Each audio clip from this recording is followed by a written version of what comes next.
Pemirsa, kita ke informasi lainnya. Kericuhan terjadi menjelang dimulainya sidang dengan terdakwa Sekjen PDIP Hasto Kristianto di Pengadilan Tindak Pidana Korupsi Tipikor Jakarta Pusat. Kericuhan dipicu tudingan dari pihak Hasto yang menyebut adanya sejumlah orang diduga sebagai penyusup di tengah simpatisan yang hadir di dalam ruang sidang. Kericuhan ini terjadi sebelum dimulainya persidangan dengan terdakwa Sekjen PDIP Hasto Kristianto di Pengadilan Tindak Pidana Korupsi Tipikor Jakarta Pusat. Sejumlah orang yang menyaksikan persidangan dituding sebagai penyusup. Namun orang-orang tersebut menolak disebut penyusup dan merasa berhak menyaksikan persidangan. Guna menghindari aksi yang tak diinginkan, mereka pun kemudian langsung digiring keluar. Meski sempat diwarnai keributan, sidang dengan terdakwa Sekjen PDIP Hasto Kristianto dengan agenda pemeriksaan para saksi tetap berlangsung.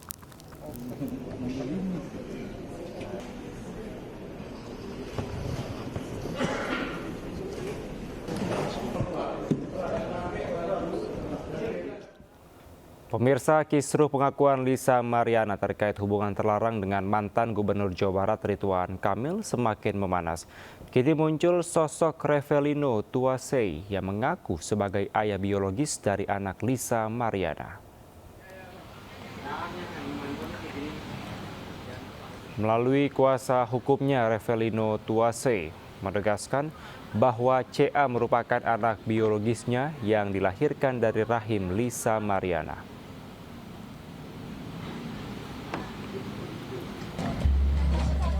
Sebelumnya Lisa Mariana muncul ke publik mengakui perselingkuhannya dengan Ridwan Kamil. Lisa mengaku memiliki anak darah daging Ridwan Kamil dan ia meminta hak atas keadilan anaknya. Boleh cek, saya kembali konfirmasi kepada dia, apakah di tanggal 1. Baik, saya lanjutkan kembali bahwa anak yang dilahirkan yang berinisial LN bernama atau yang berinisial CA menurut pengakuan klien kami adalah hasil hubungan dengan LM, ya. Klien kami atau yang biasa dipanggil Ino sangat yakin dan memastikan dirinya 100% sebagai ayah kandung dari balita yang berinisial CA yang selama ini diklaim sebagai anak Ridwan Kamil oleh Lisa Mariana. Pemirsa, sejumlah motor dan mobil ringsek ditabrak bus pariwisata yang dicuri di Kabupaten Bekasi, Jawa Barat. Pelaku sudah diamankan dan masih dalam proses pemeriksaan di Polres Metro Bekasi. Kacau, bis ngamuk, kacau, bis ngamuk.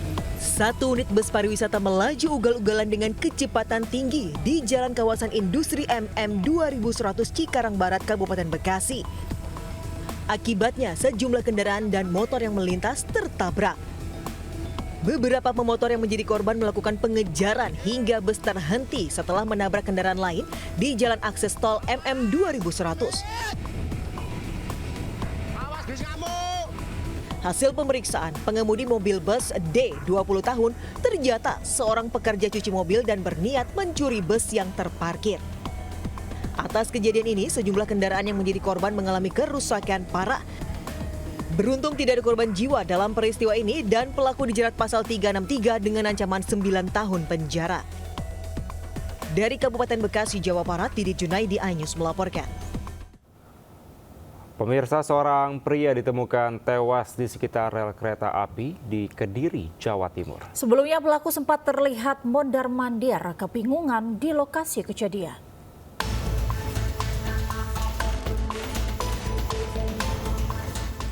Seorang pria ditemukan tewas tergeletak di sekitar rel kereta api kawasan Manis Renggo, Kediri, Jawa Timur. Korban ditemukan dalam kondisi penuh luka. Tim Inafis Polres Kediri Kota tiba di lokasi langsung melakukan olah TKP. Korban diketahui bernama Anang Riyadi, warga Kampung Dalem. Sebelumnya tampak mondar-mandir kebingungan di lokasi kejadian. Namun usai kereta api Kahuripan relasi Bandung Blitar melintas, pria tersebut ditemukan tak bernyawa. Kepala tempurung belakang sudah pecah, itu aja tadi, lainnya masih utuh. Informasi dari masyarakat tadi jam 2 siang itu korban masih mondar-mandir.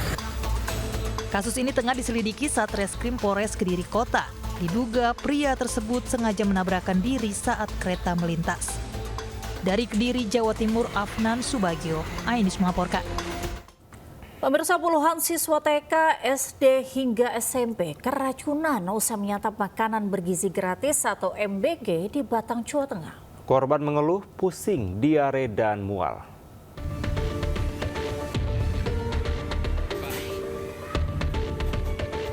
Puluhan anak SD, SMP, bahkan juga TK mengalami keracunan usai menyantap makanan dalam program makan bergizi gratis di Batang, Jawa Tengah. Salah satu sekolah yang korbannya cukup banyak, SD Proyonanggan 5, Batang. Saat itu siswa mendapatkan menu yang berisi mie dan sayur sawi. Karena siswa sedang tes, sebagian siswa menyantap menu itu di rumah.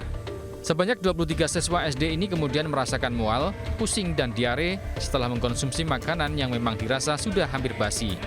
Saat ini beberapa anak tetap masuk sekolah meski masih merasakan dampak dari keracunan ini karena sedang diadakan tes atau asesmen. Kemarin yang dirasakan apa? Oh, mual, muntah enggak keluar? Enggak, tapi kayak mau muntah.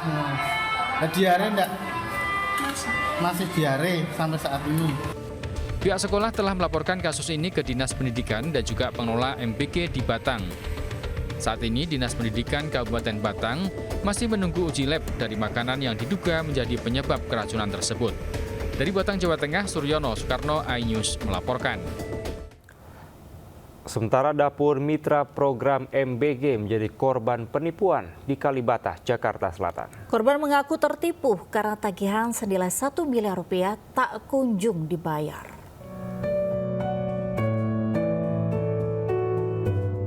Dapur mitra program makan bergizi gratis di Kalibata, Pancoran, Jakarta Selatan berhenti beroperasi sejak akhir Maret 2025. Bukan karena kekurangan relawan atau bahan makanan, melainkan akibat dugaan penggelapan dana operasional oleh yayasan yang diklaim hampir 1 miliar rupiah.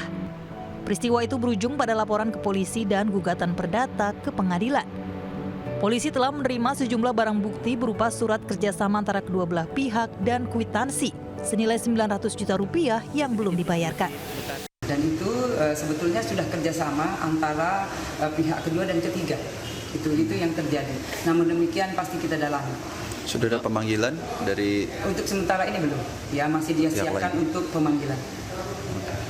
Masih dalam penyelidikan? Betul, masih dalam penyelidikan. Usai mediasi dengan Badan Gizi Nasional dan pihak yayasan, Mitra Dapur Pelayanan Pemenuhan Gizi Kalibata menyatakan akan kembali beroperasi. Dana operasional dapur tersebut dari Badan Gizi Nasional yang telah mengubah skema pembayaran dari sistem penggantian uang atau reimburse menjadi pembayaran di muka selama 10 hari ke depan. Dari Jakarta, Helmi Sayangbati, iNews melaporkan.